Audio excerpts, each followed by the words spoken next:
성경 말씀 보겠습니다. 스가랴서 9장 9절에서 10절 말씀입니다. 시온에 따라 크게 기뻐할지어다. 예루살렘에 따라 즐거이 부를지어다. 보라, 내 왕이 내게 임하시나니 그는 공의로우시며 구원을 베푸시며 겸손하여서 나귀를 타시나니 나귀의 작은 것 곧 나귀 새끼니라. 내가 에브라임의 병거와 예루살렘의 말을 끊겠고 전쟁하는 활도 끊으리니 그가 이방 사람에게 화평을 전할 것이요 그의 통치는 바다에서 바다까지 이르고 유브라데 강에서 땅끝까지 이르리라. 아멘. 예, 오늘 언약을 따라서 47번째 새 언약으로 6번째 시간입니다. 지난주는 구약성경 미가서와 아모스, 이걸 소선지서 그래, 12소선지서라 그러는데요.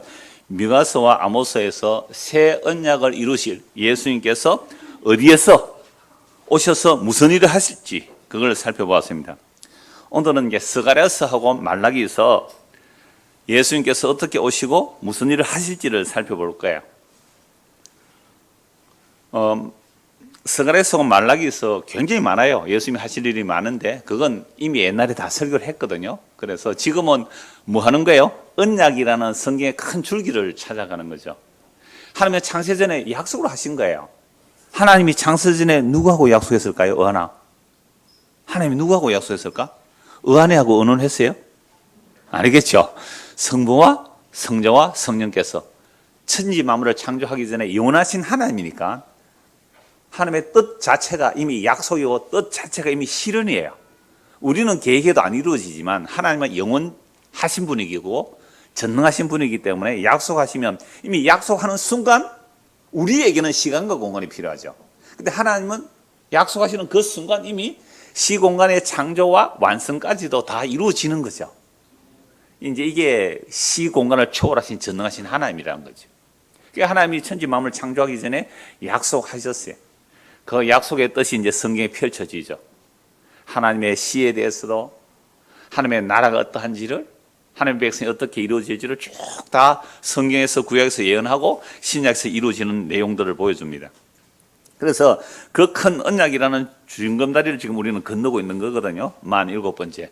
몇 번째까지 나갈지는 모르겠어요. 그래서 새 언약 나가면 새 언약의 완성 결국 십자가거든요. 십자가까지 이렇게 마무리를 하려고 하는데요.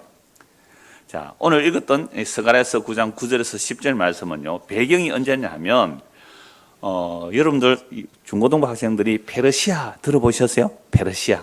근데 성경에는 뭐라고 되어 있어요? 페르시아를 중고등부 학생 대답 한번 해보세요. 페르시아를 성경에는 무슨 나라라 그래요? 잘 성경 안 읽었군요. 우리 읽어 나갑시다. 바사라 그래요. 바사. 메데 바사. 그러니까 바벨론 제국 다음에 메데 바사. 그걸 바사라고 성경에 되어 있는데 그 영어로 하면 그거 페르시아예요. 아니 그럼 페르시아를 성경을 번역할 때 페르시아를 가지 왜 바사라고 번역했어요? 원래 우리 한글로 성경이 번역 때는 그 중국어를 한글로 번역한 경우가 많아요. 그러니까 가차라 그래요. 한문의 음을 빌려오는 거예요. 뜻을 빌려오는 게 아니라 음을 빌려와요. 그래서 기독교라는 것도 기독이라는 한문의 글자가 있어요. 그 기독이라는 말을 음만 빌려오는 것을 가차라 그래요. 음을 빌려와서 기독교 이렇게 말하거든요. 그러니까 페르시아라고 되어 있는 것을 한문에 음력을 하다 보니까 바사 이렇게 음력을 한 거예요. 그걸 또 한글로 번역하니까 바사라 이렇게 했단 말이에요. 그러니까 중고등부 학생들이 바사인데 왜 페르시아인데 바사라 했어요? 라는 의문을 좀 가지셔야 돼요. 제가 옛날에 어떤 목사님 설교를 들으니까요. 그 목사님이 중고등부 시절에 애굽에서 이스라엘 백성이 출애굽했대요. 애굽에서. 그러니까 이 중고등부 시절에는 성경은 옛날 사람들이 지어낸 줄 알았대요. 그냥 소설처럼 지어낸 줄 알았대요. 근데 어느 날 애굽이라는 말이 뭐예요? 중고등부 학생들. 와, 준환이 맞죠? 이집트에 그죠? 이집트. 중학생 때는 알잖아요. 애굽이 이집트네? 그러면 성경이 사람들이 지어낸 게 아니라 역사적 사실이네? 해서 찾아보기 시작해서 목사 됐대요. 아니 애굽이 지어낸 말인 줄 알았는데 뭐라고요? 이집트래요. 그 바사라가 성경에서 지어낸 줄 알았는데 뭐라고요? 페르시아라는 거죠. 그러니까 그 페르시아 제국 때에 이 스가랴서가 기록된 거예요. 이스라엘 백성들이요 바벨론에 풀어잡혀갔죠. 어제 지난주에 그랬잖아요. 미가서 보거나 또는 지난주에 보았던 그 내용들을 보면 미가서하고 아모스. 그 구약 시대에 이스라엘이 얼마나 타락인지 몰라요. 그래서 나라가 바벨론 포로 잡혀갔는데요. 그게 바벨론 제국이에요. 바벨론은 지금도 바빌로니아 이렇게 말하잖아요. 근데 그 바빌론 잡혀갔다가 메드 페르시아 시절에 메데 바사 시대에 돌아와요. 그러나 페르시아 제국 때 포로로 잡혀갔던 자들이 돌아온 때가 이제 스가랴서예요. 스가랴 선지자는 바벨론 포로에서 왔지만 이 이스라엘 땅 유다 지역을 누가 다스리고 있어요? 누가 다스릴까요? 페르시아 왕이 다스리는 거예요. 페르시아 왕이 다스리고. 그러나 페르시아 제국이 얼마나 강대한지 지금 세계사 보면 지도도 나와요. 페르시아가 얼마나 강대한 나라인지. 근데 이거 혹시 여러분 중고등학생 때 영화 300이라는 영화 본 사람 있어요? 300. 보셨군요. 오늘 가서 한번 검색해서 한번 찾아보세요. 재밌어요. 역사 공부도 되니까. 근데 그 페르시아가 대군을 수십만 명을 끌고 오는데요. 무려 100만 대군까지도 해요. 어마어마하게 오는데 스파르타 아세요? 스파르타에 300용사가 싸움이 붙는단 말이에요. 그 300명이 수십만의 대군하고 싸우는데 누가 이겼어요? 300이 다 전멸해요. 300이 전멸한다고요.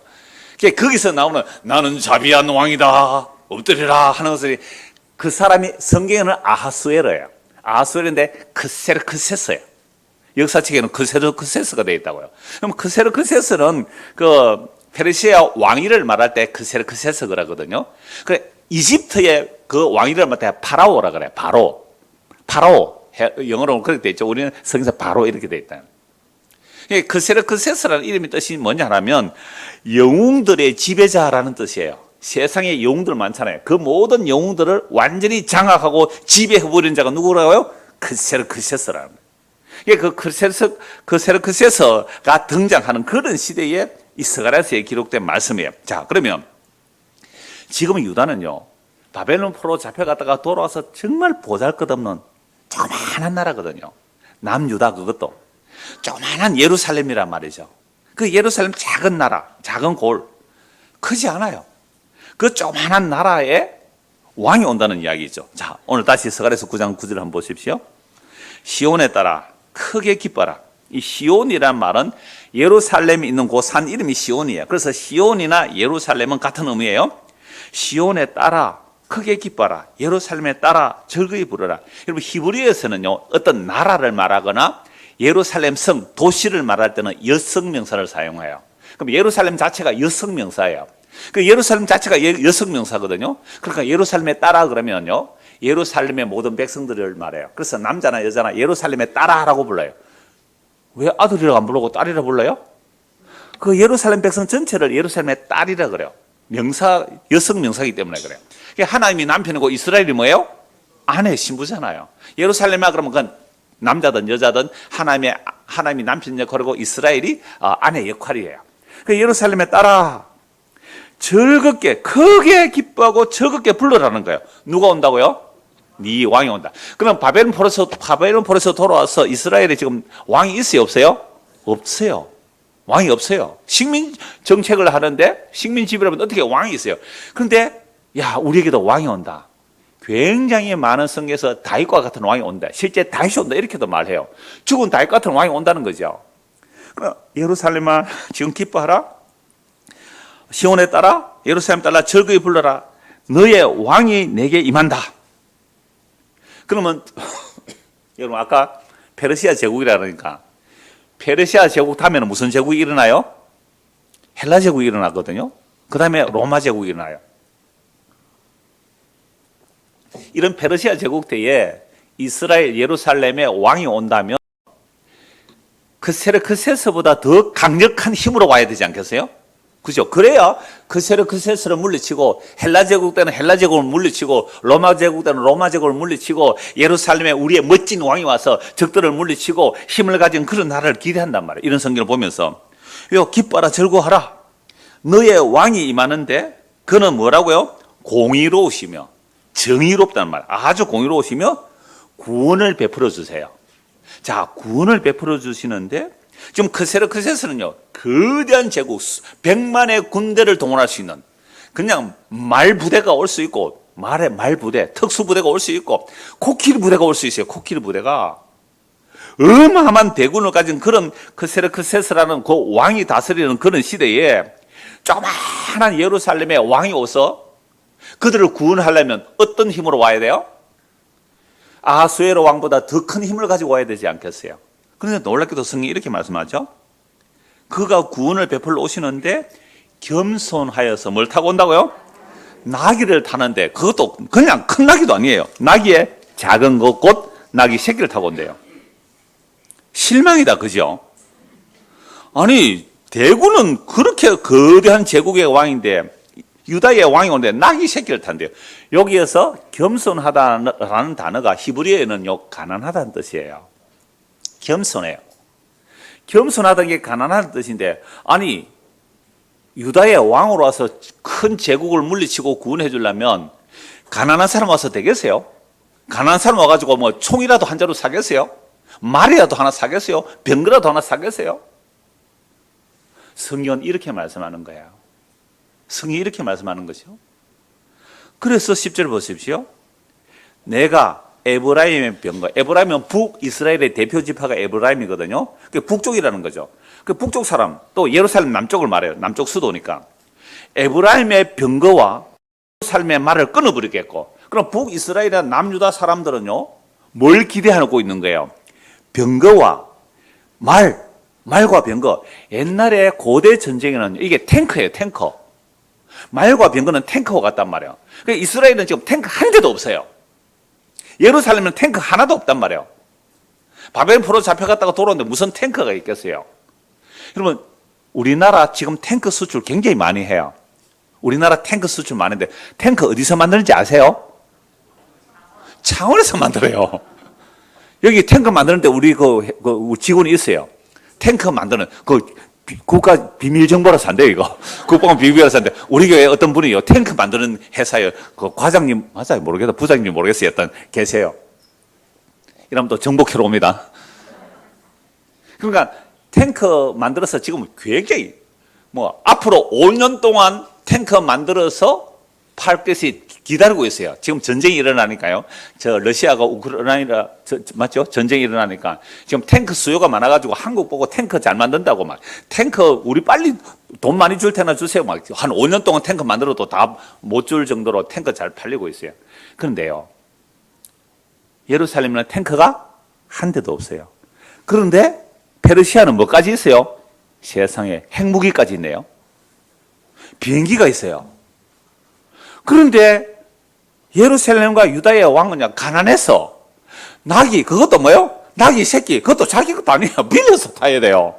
물론 예수님은 천지 만물의 주이니까 가져와 하면 가져와야 되는 거지만 이게 여호와의 전쟁이에요. 하나님의 군이 이렇게 나타나는 거죠. 그러니까 오늘 이 시대도 마찬가지예요. 우리가 예수를 믿습니다라고 하면요, 예수님은요 겸손하셔서 가난하셔서 나귀 새끼를 타고 오시는 분이에요. 여러분들에게 돈 줄 수가 없어요. 오늘 우리에게 탱크를 구입해 줄 수 없고요, 비행기를 구입해 줄 수 없는 거예요. 그러니까 왕을 기다리고 힘 있는 왕을 기다리는데 오셔서 왕이 하는 일이 에브라임이 믿는 병거를 끊어버리고 예루살렘에 믿는 말을 끊어버리고 전쟁하는 활을 부숴버리겠다는 거죠. 도대체 이런 말씀을 우리가 믿는다면 오늘 저와 여러분들이 이렇게 교회 다니러 와서 예수를 믿습니다 할 때는 어떤 예수 믿어야 되는 거예요? 힘 주세요? 능력 주세요? 말이 안 되는 얘기잖아요. 그래서 보세요. 에브라임의 병거와 예루살렘 말을 끊어버리고 전쟁 활도 끊어버리고 뭘 전하는 거예요? 이방 사람에게 화평, 이방 나라에게 화평을 전한대요. 그의 통치는 주님의 다스림이에요. 주님의 다스림. 하나님께서 아브라함을 불러내실 때는요, 시와 땅에 대한 약속을 하시고 통치에 대한 약속도 하셨어요. 그 다스림은 어떤 모습의 다스림이냐면요, 하나님이 사람이 되어 죽는 다스림이에요. 우리가 왕 같은 제사장으로 죽는 다스림이죠. 하늘나라는 이런 다스림이에요. 힘을 가지고 군림하고 명령하고 지배하고 지시하는 그런 나라가 아니에요. 높은 자가 낮은 자를 섬기는 나라예요. 얼마나 놀라워요. 하나님이 사람을 섬겨주는 나라, 높은 자가 낮은 자를 섬겨주는 나라. 이게 무슨 나라예요? 하나님의 나라거든요. 이게 화평을 전하는 나라예요. 그래서 그의 통치, 그의 다스림은요, 성김의 다스림입니다. 이 성김의 다스림은요, 바다에서 바다까지 이르고, 어디에서요? 유브라데강. 유브라데강이 무슨 강일까요? 유프라테스라고 그러죠. 유프라테스 강에서부터 땅 끝까지 이를 것이다 라고 말씀하는 거죠. 이러한 스가랴서의 말씀이 신약에 그대로 성취가 돼요. 그대로 성취가 돼요. 제가 원고 준비할 때는 구약 읽고 신약 읽고 구약 읽고 신약 읽고 이렇게 하려고 했는데요. 그냥 구약을 먼저 보고 신약을 차례 들어보겠습니다. 그럼 여러분들이 성경, 우리 중급 학생들 성경 찾기 쉬울 것 같아서 제가 그렇게 합니다. 자, 스가랴서 11장을 한번 보십시오. 바로 뒤에 11장, 12절, 13절입니다. 12절, 13절. 내가 그들에게 이르되 너희가 좋게 여기거든 내 품삯을 내게 주고 그렇지 아니하거든 그만두라. 그들이 곧 은 30개를 달아서 내 품삯을 삼은지라.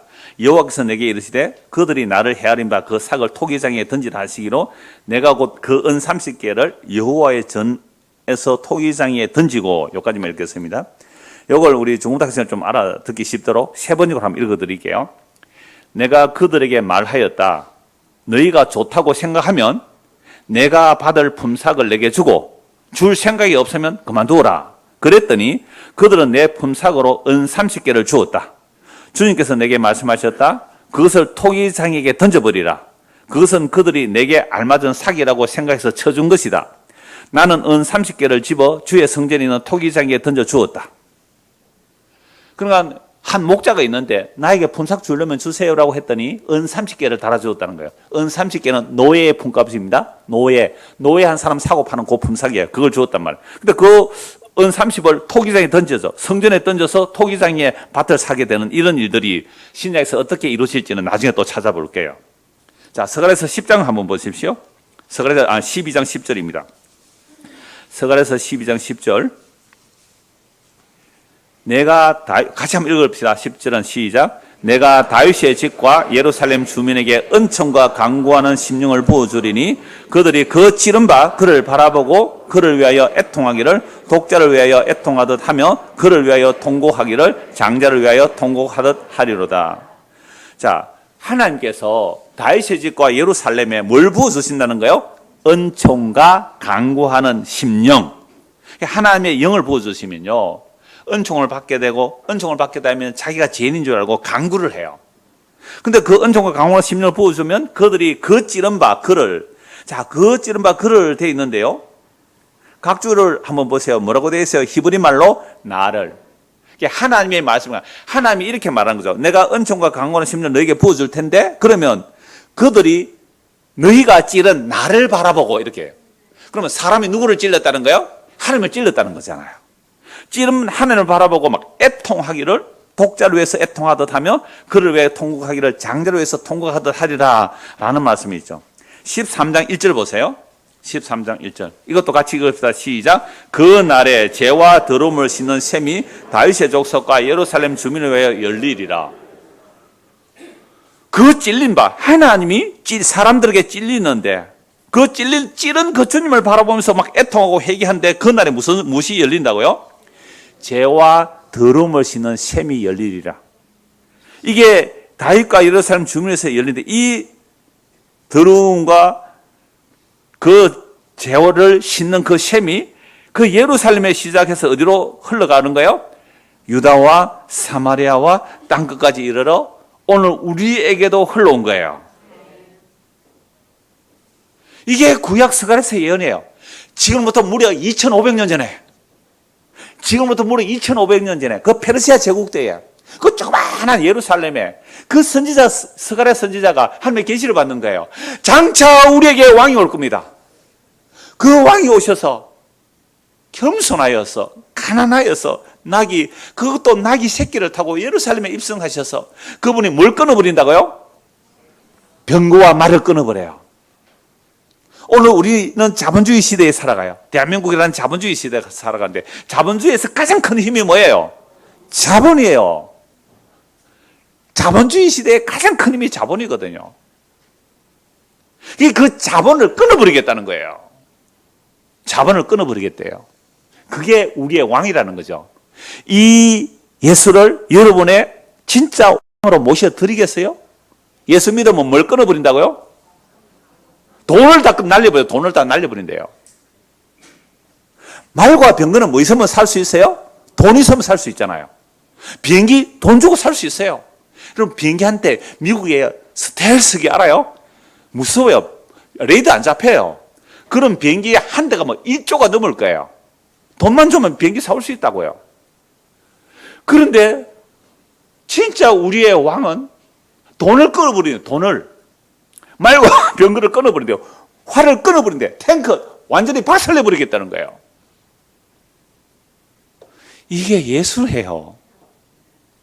누가 이런 예수를 믿겠어요? 미쳤어요? 그런 예수 믿게? 믿을 수 없어요. 그래서 성경을 제대로 말씀을 전하면요, 믿을 사람이 없게 되어 있단 말이에요. 그런데도 믿는 자가 나온다? 이건 누가 한 거예요? 하나님이 자기 약속대로 택한 백성을 그 복음으로 불러내는 거예요. 그럼 그런 자들은 어떤 모습일까요? 진짜로 미련하고 어리석어 보여요. 세상이 볼 때는. 아니, 예수 믿어서 부자 되는 게 좋아요? 예수 믿었는데 돈이 다 날아가는 게 좋아요? 아주 간단합니다. 예수 믿었는데 내가 부자 되는 게 좋아요? 돈이, 내 믿는 돈까지 다 날아가 버리는 게 좋아요? 그런데 예수님 오시면 어떻게 한다고요? 날려버리겠다는 거예요. 날려버리겠다는 거예요. 우리 정부대학생들, 이런 예수 믿으시겠어요? 일단 들으세요. 오늘 기도할 때 그랬잖아요. 정말 저도 어렸을 때 우리 어른들이 기도할 때 하나님 아버지 천에 하나 만에 하나 부르고 불러서 구원했으니 이런데, 우리 동네 앞 무릉 노곡 다 합해도 100명도 채 안 됐거든요. 그런데 뭐 10,000명, 1,000명 중에 그랬는데 그게 은혜인 줄 아니까. 그러니까 여러분들 중고등학생들 아직도 잘 모를 거예요. 그러나 들어두세요. 믿음은 어디서 나와요? 들음에서 나오고, 들으면요 그리스도의 말씀을 들어야지. 잘못된 복음 들으면 잘못된 다른 복음으로 빠져나가요. 정말 이 세상 정말 무시무시한 세상이에요. 어제 저 가끔씩 그런 시사 고발 프로그램을 봐요. 요즘 시사 고발 프로 보기가 힘들어요. 전부 다 기독교 이야기가 나와서. 어제 그것이 알고 싶다 잠시 봤는데요. 거기는 또 고등학교 선생님이에요. 부인이 뭐 중학교 선생님 그래요. 근데 제자들을요 상담해준다 그래가지고 완전히 그 선생님을 아빠라고 부르게 만드는 거죠. 세뇌를 시켜 절대 복종하게 만들고, 그래서 그 명문대 보내가지고 아이들 과외시켜가지고 월급 주는데요 전부 다 아빠가 다 가져가요. 그래 용돈 조금씩만 주고. 그렇게 수십 명이 거기에 성착취, 노동력 착취 그렇게 당하고 있더라고요. 뭘 들어서 그래요? 그 선생님이라는 권위가 있잖아요. 선생이 아이들에게 세뇌시킨 거예요. 무서운 거예요. 그러니까 들으면 믿음은 들으면서 나오는데, 듣는데 진짜 성경 말씀을 제대로 들어야 돼요. 잘못 들으니까 이단으로 들어간 거 아니에요. 그래서 정말로 성경을 제대로 보세요. 왕이 오는데요. 어떤 왕이 온다고요? 겸손하여 가난하여 낙이 새기면서 여러분들이 믿는, 우리가 믿는 말과 병거 다 끊어버리고 활을 다 끊어버리고 내가 믿는 거 다 날려버리는 거예요. 그렇게 해서 화평의 소식을 전하겠다라고 이제 스가랴에서 말씀했는데요. 이건 이제 신약에서 한번 찾아보십시오. 차례대로. 자, 마태복음 21장입니다. 스가랴에서 뒤로 넘기면 바로 마태복음 나오죠. 마태복음 21절에서 5절입니다. 자, 여러분 그 주보 그림 한번 보세요. 주보 그림. 그 프랑스 작가인데 기스타브 도레 뭐 19세기 정도 사람이 그림 그리는, 뭐 상상해서 그린 거죠. 예수의 뭐요? 예루살렘 입성. 뭐 타고 가요? 낙이 타는데 옆에 새끼도 한 마리 따라가네, 그죠? 조그마한 새끼도 하나 따라가네. 사람들이요, 예수님을 보고 뭐라 그래요? 호산나 다윗의 자손. 호산나라는 말은요, 여호와여 지금 우리를 구원하여 주세요 해서 그 앞에 막 옷을 깔고요, 막 종려나무 가지 흔들고, 다음 주가 뭐 대부분 교회를 지키는 교회는 다음 주가 고난주간 겸 종려주일이에요. 그러니까 이게 종려나무 같이 들었다고 종려주일을 하거든요. 호산나 다윗의 자손 막 엎드리면서 우리를 구원해 주소, 우리를 구원해 주세요라고 이제 왕이 온다 그러니까 다 알잖아요. 이스라엘 백성들은요, 적어도 스가랴서 9장 9절 말씀 알아요. 왕이 오는데 뭘 타고 온다고요? 낙이 새끼 타고 이제 예루살렘 가니까 이제 끝났다. 이제 이 당시는요, 예수님이 오셨을 때는 무슨 제국 시대예요? 로마 시대예요. 그러니까 아까 페르시아 제국이 무너지고 또 헬라 제국이 무너지고 그다음에 로마 제국이에요. 로마 제국 때 예루살렘 입성하니까 한 400년을 넘게 기다렸던 그 이스라엘 백성들이, 유대인들이, 야, 서갈에서 구정 말씀에 우리에게 왕이 온대. 무슨 왕이 온다고요? 나귀 새끼 타고 오는 왕. 맞네, 그럼 이분이? 근데 그 뒤를 안 봐요. 그 뒤를 안 봐. 왕이 왔다 만세 하는데 그 뒤는 뭐예요? 와서 뭐 한다고요? 말 끊어버리고, 활 끊어버리고, 병거 끊어 부숴버리고, 화평의 복음을 전하러 오셨는데 그 뒤는 안 보는 거예요. 그러니까 우리 인간이 타락한 증거가 뭐냐면요, 성경을 보아도요, 자기에게 불리한 것은 안 보고 자기에게 유리한 것만 당기잖아요. 이걸 이단이라 그래요. 이단이 그러면 어디에 있어요? 여기 있고 저기 이단이 있어요? 이 안에 있어요? 내 안에 이단이 있어요. 여러분, 내 있고 좋은 것을 살짝 잡아당기고 안 좋은 것을 살짝 밀지요. 목사도 그러는데 다 그래요. 그러면 야, 왕이 왔다. 이제는 고생 끝, 행복 시작. 그래서 호산나라고 했는데요, 세상에 예루살렘에 들어가서 뭐 하시는지 한번 봅시다. 21장 1절. 그들이 예루살렘 가까이 가서 감난산 벳박에 이르렀을 때 예수께서 두 제자를 보내시며 이르시되 너희는 맞은편 마을로 가라. 그러면 곧 매인 나귀와 나귀 새끼가 함께 있는 것을 보리니 풀어 내게로 끌고 오라. 만일 누가 무슨 말을 하거든 주가 서시겠다 하라. 그러면 즉시 보내려는. 모한물이 다 주님의 것이죠.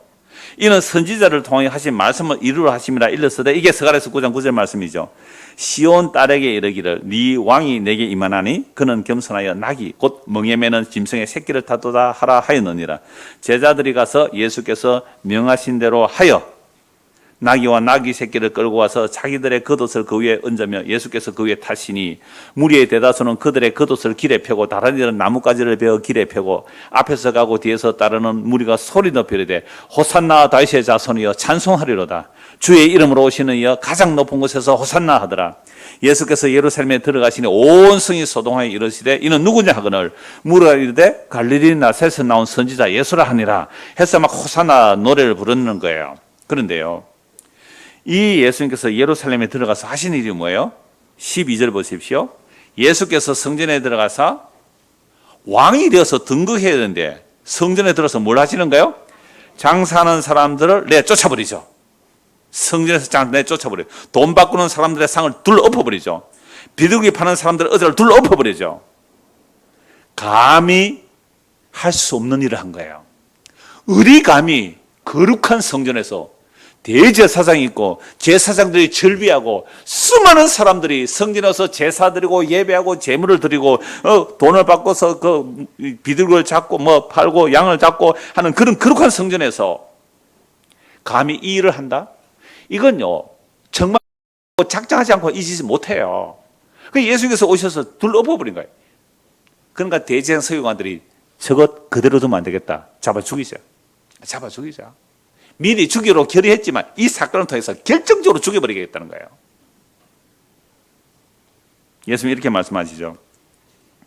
그들이 이르시되 기록된 바 내 집은 기도하는 집이라 일컬음을 받으리라 하였거늘 너희는 강도의 소굴을 만드는도다 하시니라.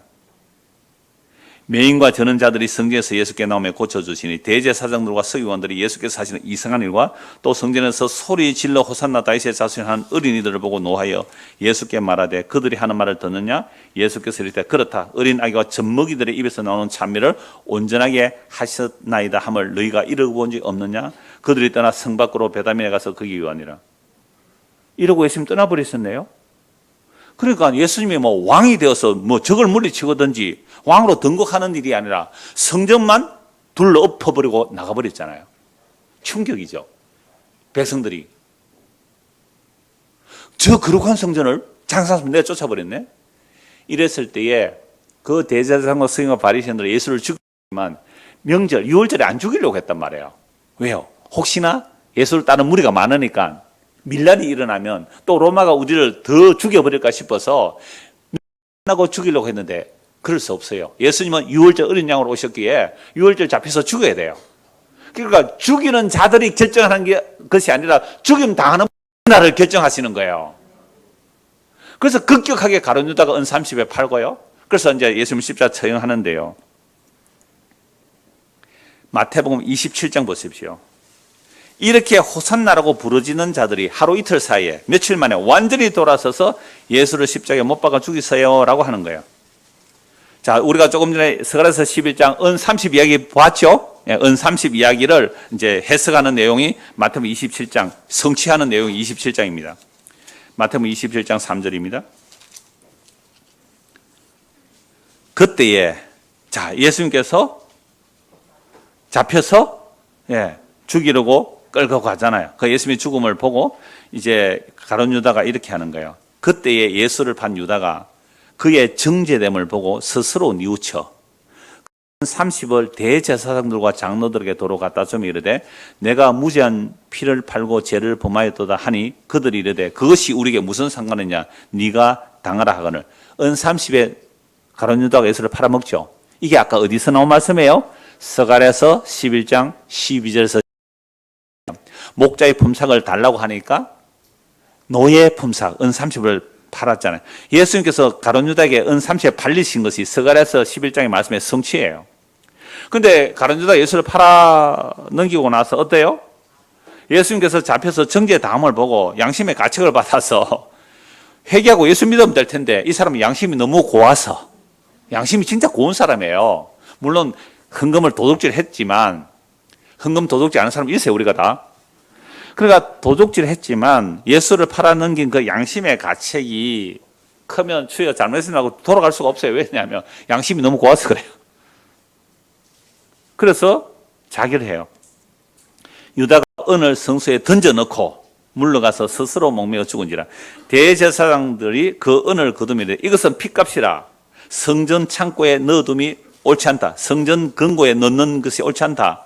핏값이니까 하고 의논한 후 이거 어떻게 할까? 이것으로 토기장의 밭을 사서 나그네의 묘지를 삼았으니 그러므로 오늘날까지 그 밭을 피밭이라 일컫느니라. 이에 선지자 예레미야를 통해 하신 말씀이 이루어졌나니 이 스가랴서를 예레미야로 이렇게 말했지만 그 예레미야 할 때는 구약의 선지자 대표 이렇게 말할 수도 있어요. 일러서되 그들이 그 가격 매겨진 자 곧 이스라엘 자손 중에서 가격 매긴 자의 가격 곧 은 30을 가지고 토기장의 밭값으로 주었으니 이는 주께서 내게 명하신 바와 같으니라 하였더라. 스가랴서 11장의 토기장의 은 30 그 내용이 예수님에게서 그대로 성취가 되는 거죠. 그래서 결국 예수님이 십자가에서 이제 죽으시는 겁니다. 십자가에서 죽으실 때 예수님 뭐라고 말씀하세요? 다 이루었다 하시고 7마디 말씀을 하시는데 그 중에 다 이루었다 하시고 이제 십자가에 죽으세요. 그래서 예수님께서는 구약의 그 스가랴서의 그 예언들을 이루기 위하여 나귀 새끼도 타시고 예루살렘으로 입성하세요. 근데 예루살렘 사람들이 예수님이 나귀 새끼를 타고 오셔서 로마 군대를 물리치고 로마보다 더 강력한 나라의 왕국이 될 줄 알았는데 세상에 하는 일이 뭐였어요? 성전 청결히 하고 둘러 엎어버리고 그냥 또 나가버렸었잖아요. 심지어 예수님께서는 성전을 어떻게 해요? 무너뜨리라 그랬잖아요. 자, 이렇게 해두고요. 이렇게 해두고 말라기스를 한번 보십시다. 구약을 먼저 보고 또 나중에 신약에서 연결해서 보도록 하겠습니다. 구약 말라기 1장을 보십시오. 구약 성경 말라기 1장입니다.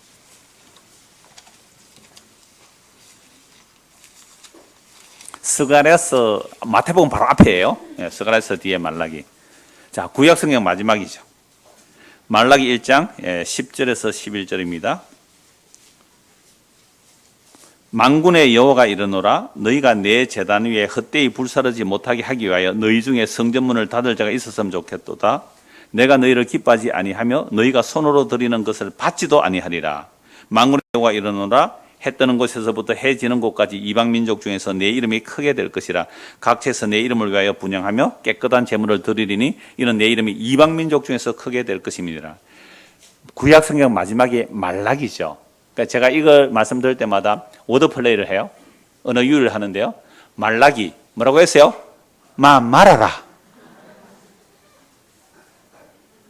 말아라. 예배당에 왜 왔어요? 예배당 이름은 왜 왔어요? 하나님께 뭐 드리려고 왔어요? 집어치워라. 왜 드리는데 그거? 뭐 하려고 드리는데? 왜 헌금했는데? 기도하러 왔어요. 왜 기도하러 왔는데? 뭘 위해 기도하는데? 집어치워라. 무시무시한 말씀이에요. 만군의 여호가 이러노라. 이 제사장들 보고 하는 말이에요. 우리는 아니네요. 이렇게 싶습니까? 내 이름을 6절에 내 이름을 멸시하는 제사장들아, 아이고 귀찮아라, 아이고 번거로워라. 더러운 떡을 드리는 거예요. 더러운 제물을 드리는 거예요. 서다가 찌꺼기를 갖다 바치는 거예요. 아이고 번패스럽고, 이 얼마나 번패스러운, 막 하나님의 제사를 경멸해 이거예요.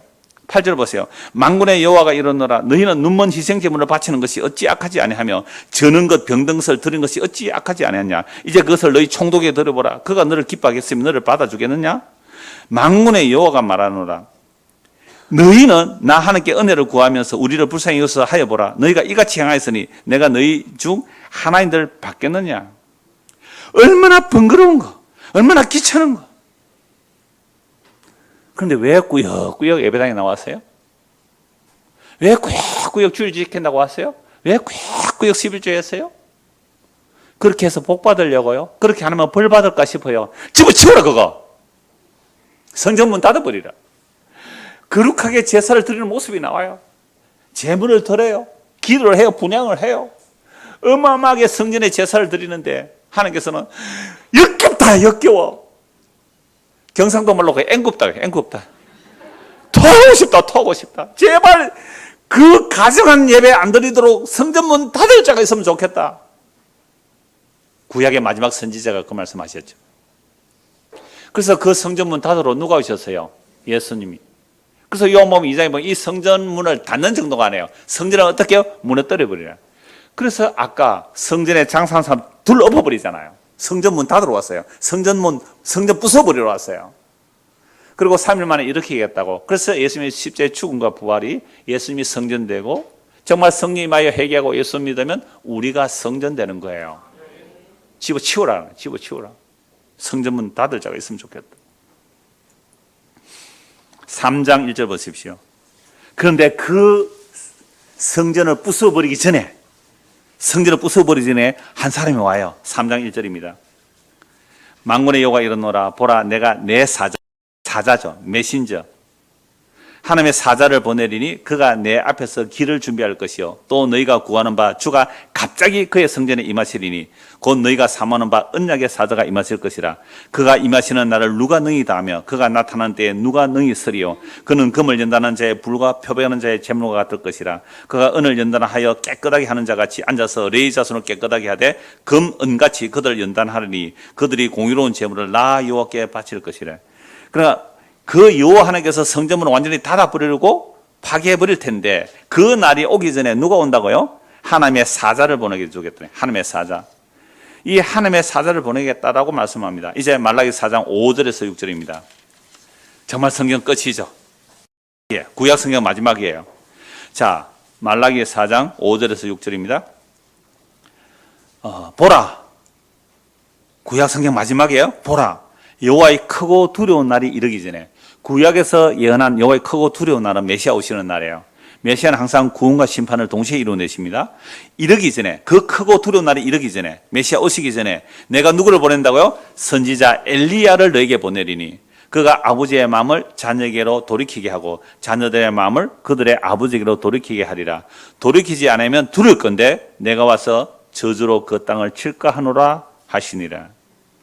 자, 여호와 하나님께서 이미 하나님의 약속을 이루러 오시는 그 날은 예수님의 십자가 때거든요. 그래서 여러분 십자가 때는요, 심판과 구원이 동시에 일어나는 날입니다. 그래서 아담으로부터 예수님의 십자가 때까지 하나님의 은혜가 임하여 하나님의 약속을 믿고 산 사람들은요, 예수님의 피를 뿌려서 그들 단번에 영원히 하늘나라 그 보좌에 앉혀버렸다는 거예요. 그게 예수님의 피로 값주고 사신 자들을 앉혀놓으시고요. 십자가로부터 예수님 재림 때까지 이 복음의 선포를 통하여 회개하고 예수를 믿는 자들, 그런 자들에 누가 온다 그랬어요? 우리 정부학생 어제 저녁에 예수 믿으면 뭘 주신다고요? 성령을 주신다 그랬잖아요. 성령이 임하게 되면 우리 죄가 뭔지 알고 회개하고 예수 믿게 되거든요. 그렇게 되는 순간 우리의 영은 이미 시공간을 초월하여 그리스도와 함께 하늘에 앉혀놔요. 그러면 몸으로 사는 동안은 뭐 하고 살아야 돼요? 예수 믿고 살아야 돼요. 자, 이렇게 십자가로 이루실 일을 구약에서 말씀하시고 예수님께서 십자가로 다 이뤘다고 하셨잖아요. 자, 그래서 아까 마태복음에서 찾아본 대로 예수님이 십자가에 죽으실 때에 그것이 모든 구약 성경에서 예언한 왕이 오셔서 하나님의 언약을 다스리는 모습이 그 모습이에요. 겸손하여 나귀 새끼 타고 예루살렘에 가셨는데 가셔서 무슨 일을 하셨다고요? 성전을 장사한 사람 내쫓아버렸잖아요. 요한복음 2장에서는 성전 부숴버리라. 큰일 났어요. 누가요? 대제사장들이, 서기관들이. 그 대제사장과 연결된 레위인들, 성전에서 밥 벌어먹고 사는 사람이 수십만 명이에요. 그 예루살렘 성전에서 밥 벌어먹고 사는 사람이 수십만 명인데 그 수십만 명이 하루아침에 지금 직장을 잃게 되었어요. 누구 때문에? 갈릴리 나사렛에서 온 예수 때문에. 물론 베들레헴에 태어나셨지만 자라기를 갈릴리 나사렛, 그 시골 갈릴리 나사렛에서 율법도 안 배운, 율법도 어기는, 세리와 죄인들과 함께 지내는 그 갈릴리 나사렛에서 온 그 예수가 이 예루살렘을 둘러엎어버려? 우리의 직장은, 거룩한 직장은, 하나님을 섬기는 이 성전은 죽여야 된다. 여러분, 여론몰이는 하루아침에 돌변합니다. 호산나 다윗의 자손이 우리를 구원하소서. 아니야, 너희들 속은 거야. 저 예수는 이단이야. 저 예수를 따라가면 성전이 파괴될 뿐만 아니라 로마가 우리를 완전히 장악해 우리는 더 지금부터 비참한 생활할 거야. 그러니 예수 하나 죽여서 우리 민족 살리자. 누가 말했어요? 그 해의 대제사장이 자기도 모르게 그 말함으로 예수 그리스도께서 대신 죽을 것을 대제사장이 말한 거예요. 대제사장은 자기 민족을 사랑해서 그 말하는 거예요. 예수 죽여서 우리 민족 살리자. 지금도 우리나라는 애국의 방법이 여러 가지를 말하면서 서로 싸우고 있어요. 극단으로 양진영을 나누고 있거든요. 근데 둘 다 나라를 사랑한대요. 누가 진짜 나라를 사랑하는 거예요? 그러니까 예수를 믿는 사람들이 오늘 이 성경을 제대로 알고 믿어야 되는데 이 성경에 나오는 이 하나님의 말씀들을 우리가 자기 중심으로 당기는 거예요. 자기 중심으로 당겨요. 그러니까 예수를 죽여버리고 우리 민족을 살리자. 이게 하나님의 뜻이다. 하루아침에 여론이에요. 바뀌는 거예요. 어제 호산나 다윗의 자손에 우리를 구원하소서 하던 사람들이 오늘 어떻게 바뀐다고요? 예수를 십자가에 못 박아 죽이라. 예수를 십자가에 못 박아 죽이라. 이게 구약의 모든 선지서에서 다 나오는 내용이에요. 이게 그래서 우리가 지금 스가랴서와 말라기만 살펴봤잖아요. 그 앞에 미가서와 또 성경의 다른 모든 호세아, 요엘 할 것 없이 모든 선지서 살펴보면 전부 그리스도가 오셔서 무슨 일을 하실지를 다 예언하고 있거든요. 그래서 선지자예요. 하나님의 영이 임하여 장차 그리스도가 오셔서 하실 일을 다 보여준 거예요. 그래서 성경은요, 구약 성경 전체가 예수를 증거해요. 그래서 예수님께서 그 약속의 말씀대로 은 30에 팔리시고 십자가에 못 박혀 죽어요. 근데 죽으면서 뭐라고 말씀하셨어요? 다 이루었다. 그래서 예수님의 다 이루시고 나서 3일 만에 부활하시고 40일 동안 땅에 계시다가 하늘로 올라가신 지 제자들에게 말씀하셨잖아요. 기다리라. 누가 오기까지? 성령이 오기까지. 며칠 만에 성령이 오셔서요? 10일 만에. 그날이 오순절이에요. 그래서 사도행전 1장 8절에 예수님이 이렇게 말씀하시죠. 성령이 임하면 너희가 권능을 받고 예루살렘과 유대와 사마리아와 땅끝까지 이르러 내 증인이 되리라. 그렇게 말씀하셨잖아요. 그래서 성령이 임하면 성경을 가지고 누구를 증거해요? 예수님을 증거해야 성령이 임한 증인이에요. 근데 성경을 가지고 여러분들 우리 민족을 크게 키웁시다. 우리 교회를 크게 키웁시다. 그게 과연 성령이 임한 예수님의 증인일까요? 어제 어떤 분이 문자가 왔어요. 목사님, 저는 50세대 된 전도사예요. 늦게 이제 신앙의 전도사가 돼. 그래서 목사님 원고를 보고 참 은혜를 받았는데 참 조심스럽게 감사하다고 문자를 보냅니다라고 했어요. 제가 답을 보냈거든요. 예, 참 반갑습니다. 성경으로 예수님을 증거해야 성령이 임한 예수님의 증인입니다. 그렇게만 문자를 보냈어요. 오늘 답이 왔어요? 예, 목사님. 성경으로 그리스도를 증거하는, 예수를 증거하는 증인이 있습니다. 저는 이름을 알죠? 이름을 자기가 소개했으니까. 너무 기뻤어요. 성경을 가지고 구약 성경 마땅히 예수님을 증거해야 되잖아요. 그 신약 마땅히 성경은 예수님을 증거해요. 그래서 예수를 증거하는 자가 성림한 예수님의 증인이라는 거예요. 그래서 예수님이 십자가에 죽으시고 부활 성천하셔서 성령을 보내주시는데요. 성령이 임하게 되니까 사도들이 무엇을 증거하는가? 아까 그랬잖아요. 스가랴서 말씀해 보니까 그 날에 그를 찌른 자를 보고, 그러니까 우리가 누구를 찔러 죽겠다는 거예요?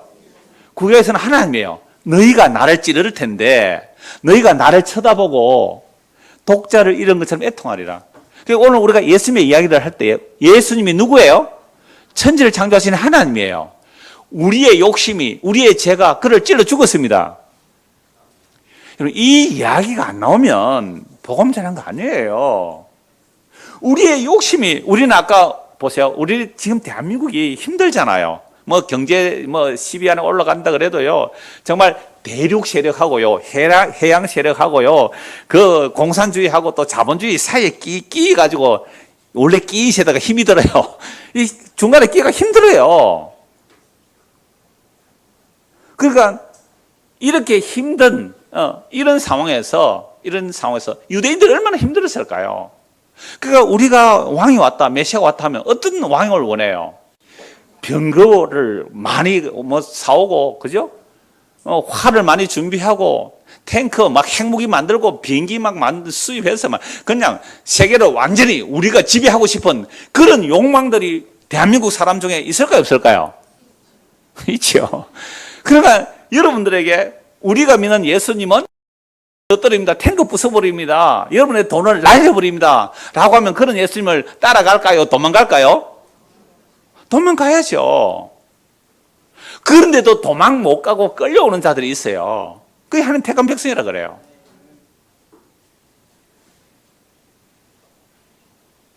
그래서 예수님께서 십자가 지셨을 때에 전부 다 고개를 도리질하죠.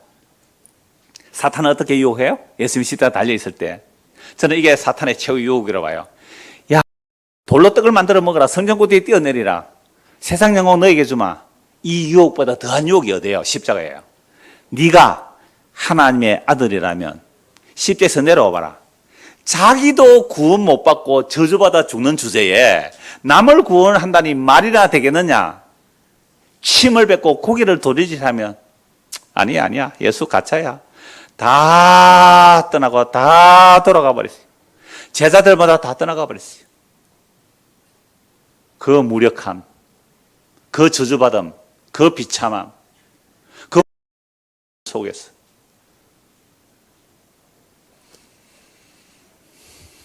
엘리 라마 사박다니 나의 하나님 어찌하여 나를 버리시나이까. 정말로 버림받아요. 여러분, 버림받는다는 말은 예수와 아버지가 유일하게 하나예요. 아버지와 나는 하나다. 그 하나됨의 관계는요, 성부, 성자, 성령만이 온전한 하나됨의 관계. 그 하나 진짜 끊어진 거예요. 그래서 예수님 십자가에 죽을 때에 그 영이 아버지와 아들의 그 하나됨의 관계 끊어지는 그 고통, 우리는 아무도 몰라요. 우리는 돈 없는 게 고통이지 예수님의 생명에서 끊어진 걸 고통으로 여기는 사람이 없어요. 이게 금로가 제로 주는 증거예요. 아이고, 우리 자식이 예수 안 믿으면 지옥 가는데, 야 이놈아, 너 예수의 생명에서 끊어진 게 그게 저주야. 이 이야기를 분명하게 자녀들에게 해야 돼요. 우리 집사님이 지금 병원에 입원한 분이 신방 갔더니 목사님 죽는 겁 안 나요. 죽는 겁 안 나요. 그러나 참 고통스러운 이게 좀 겁이 나긴 해요. 그래요. 그래서 제가 오늘 아침에 또 문자가 와서 문자를 보냈어요. 집사님, 제가 신방하고 나서 참 마음이 놓입니다. 예수님 우리의 전부입니다. 했더니 답이 왔어요. 예, 목사님. 예수님이 저희 전부입니다. 아멘. 여러분, 진짜 저주가 뭐예요? 예수라는 영원한 생명이 우리 안에 없다면 그건 저주받은 삶이에요. 내가 비록 가난하고 낙이 새끼 타고 온 예수님의 모양처럼 그렇게 연약한 모습일지라도 하나님의 생명의 속되어 있다면, 하나님의 생명이 붙어 있다면 그건 가장 천하가 사라져도 없어지지 않는 영원한 생명을 받은 것이고요. 그거 없으면요 저주받는 거죠. 그래서 진짜 죄 없는 예수님이 우리의 죄를 짊어지고 십자가에서 대신 끊어지는 그 순간 누구에게로 와요? 우리 버림받아 저주받은 우리에게로 와요. 그래서 그 핏부름으로 구약 백성을 구원하시고 시공간을 초월하여 그 단번에 영원히 십자가의 핏부름 우리를 구원해내시는 거예요. 2000년대 그 피 흘림이 오늘 예수를 믿어 우리가 동일한 그 십자가의 피로 구원받아 하늘의 생명에 앉혀지는 거예요. 생명을 얻는 거란 말이에요. 그런데 이런 자들은 예수님 십자가에 죽으시고 부활성에 성령을 보내주시는데요, 성령이 임하게 되면 십자가를 바라봐요. 그 찔은 주님을 보고 누가 찔러서요? 내가 찔렀군요. 내 자아의 확장에서 찔렀군요. 여러분, 예수를 믿는다고 하면서요, 내가 주인 돼가지고 내 돈 더 많이 벌고 내 성공하고 내 이름 높아지고 사람들이 날 알아주고 그게 자기 부인이에요. 자기 확장이에요. 그러니까 우리는 예수를 믿으면서도 자기를 부인한 게 아니라 자아를 확장하면서 살았을, 자아를 확장하면서. 그러니까 진짜 성령이 임하여 성경을 보면요, 주여 나는 오늘도 당신을 찔러 죽인 죄인이군요. 그 찌른 바 예수를 보고 내 독자를 잃은 것처럼 애통하는 일이 일어나야 그게 성령의 역사예요. 내가 예수 죽인 죄인 맞네요. 내 욕심이, 내 죄가, 내 자의 확장이, 내 이름이, 내 체면이, 내 영광이. 그래서 목사가 설교하면서도 예수를 찔러 죽이는 죄를 짓는단 말이에요. 설교 멋있게 해서 교회 성장해야지. 설교 멋있게 해서 사람 많이 모아야지. 이게 예수 죽이는 죄인이라고요. 죄라고요, 이게. 나 헌금해서, 나 교회 좀 봉사해서, 나 복 안 받고, 복 안 받고 아니네요. 복 받고 저주 안 받아야지. 이거 예수 죽이는 죄라고요.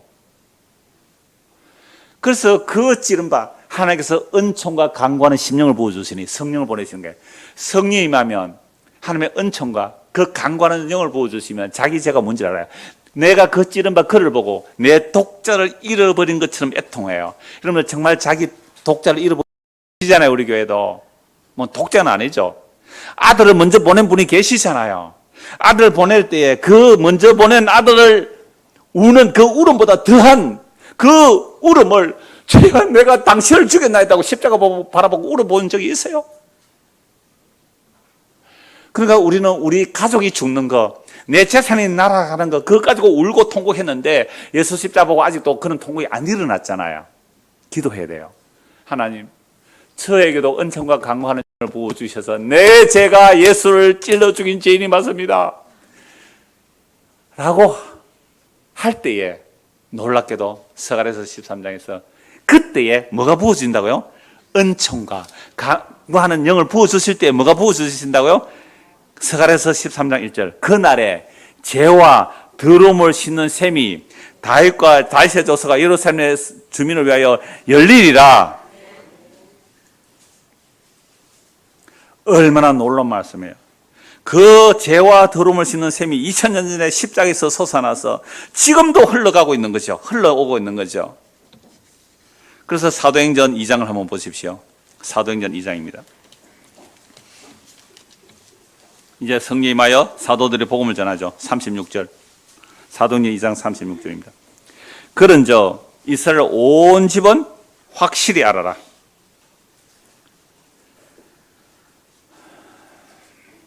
32절 보죠. 이 예수를 하나님이 살리시니라.